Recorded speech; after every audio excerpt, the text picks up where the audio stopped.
Hey, what's up guys? This is a video on the 2008 to 2010 Super Duty bumper swap onto the 92 to 96 F-Series trucks or Broncos, and I believe some of the older Fords as well. First off, you need to remove the front bumper. You're going to have to do a good amount of grinding and trimming to get the new bumper to fit.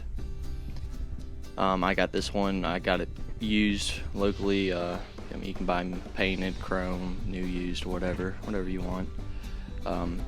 You have to remove these plastic guards each side, kind of toss them in the trash. You're not going to be able to put them back on. The frame rails, you're going to have to trim about 2 inches off, and then I welded an end plate to cap them off just because it kind of looks funky if you don't, because you'll see the frame rail sticking through the hole.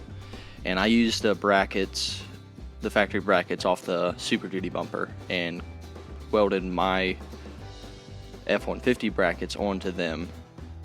And as you see here, I had it mocked up exactly where I wanted it, and then tacked everything into place. And there's enough adjustment left to right and up and down to where you can get the bumper spot on. And cleaned up everything, painted the frame rails black, painted the bumper to match the truck. Had to get a new step pad on the top. Of course, I got the lower valance that goes on it, and didn't look too bad. I could have spent some more time when I was welding and cutting and cleaning up some of them holes there. I kind of just left, but I was happy with it.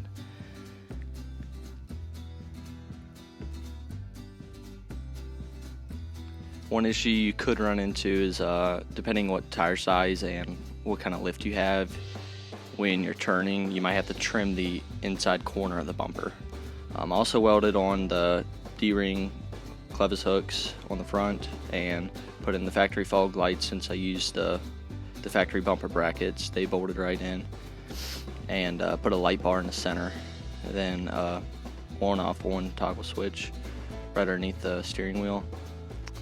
The light bar has a cover so I can slap it on, and the license plate clips on and off, and it goes in the center there, kind of covers it up. So it takes a couple seconds just to get it off. And if you have any questions or need some more info on it, just leave a comment down below, and thanks for watching.